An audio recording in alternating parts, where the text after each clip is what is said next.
Bismillahir-Rahmanir-Rahim. In the name of Allah, the Beneficent, the Merciful. In Revelation chapter 21, verse 6 and 7, listen to this carefully. The one who is the Alpha and the Omega speaks.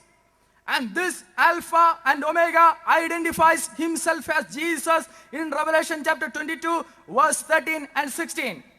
And this Alpha and the Omega says in Revelation chapter 21, verse 7, he who overcomes shall inherit all these things, and I will be his God, and he shall be my son. Did Jesus say that he is God? Yes, he said it in Revelation chapter 21, verse 7. If Muhammad Sahib denies it in Surah chapter 5, verse 116 to 117, then the problem is, usually Islamic preachers quote John chapter 14, verse 16 and say, the one who is promised by Jesus is Muhammad Sahib. But it cannot be, because in John chapter 14, verse 26, Jesus said, the Holy Spirit will come and confirm the words of Jesus. However, Muhammad Sahib contradicted the words of Jesus. So it can't be Muhammad Sahib. Now Brother Imran may say, many are called as gods and sons of God in the Bible. Psalms 82:6. But Psalms 82:7 explains it. And Galatians 4:8 says, they are not God by nature. Did Jesus have the exact nature of God? Yes.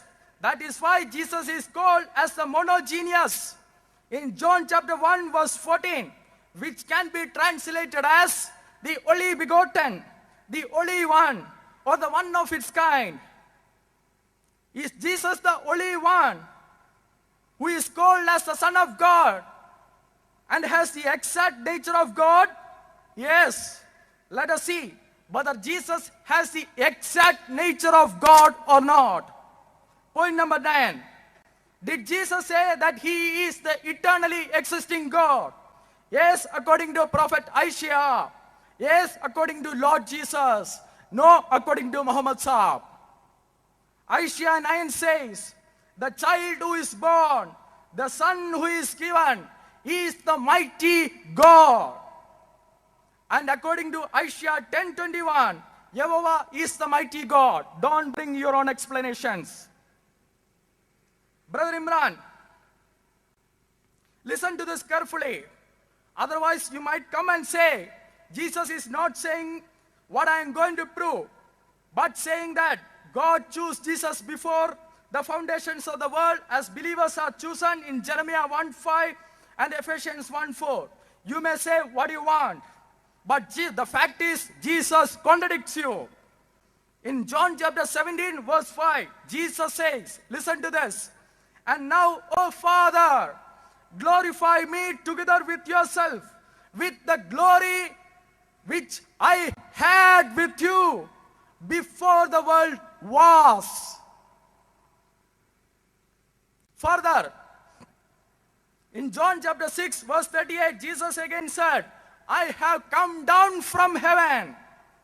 In John chapter 6, verse 62, Jesus once asked, then what if you were to see the Son of Man ascending to where he was before? In John chapter 8, verse 58, Jesus says, your father Abraham rejoiced to see my day, and he saw it and was glad. Then the Jews asked him, you are not yet 50 years old, and have you seen Abraham? In other words, how can Jesus exist before Prophet Abraham?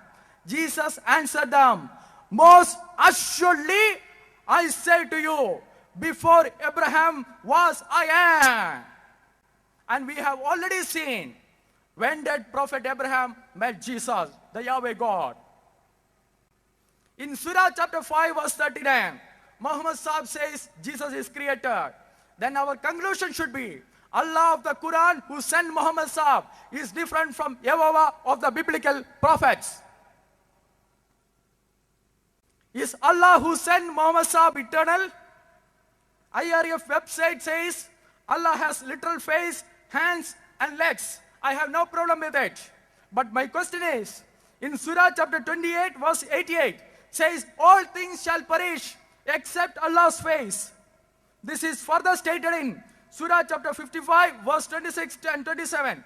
If only Allah's face exists, then Allah's hand and legs are not eternal.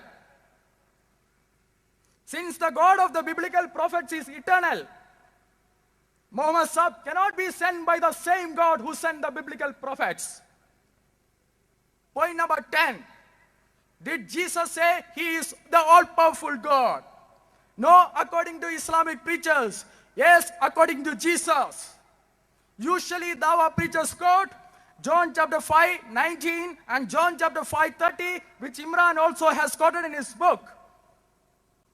John chapter 5:19 says, Jesus says, most assuredly I say to you, the Son can do nothing of himself, but what he sees the Father do.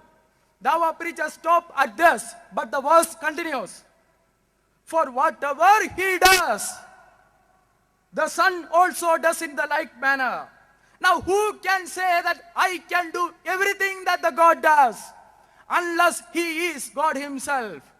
So when Jesus said the Son can do nothing of himself, he was emphasizing on the unity between the Father and the Son.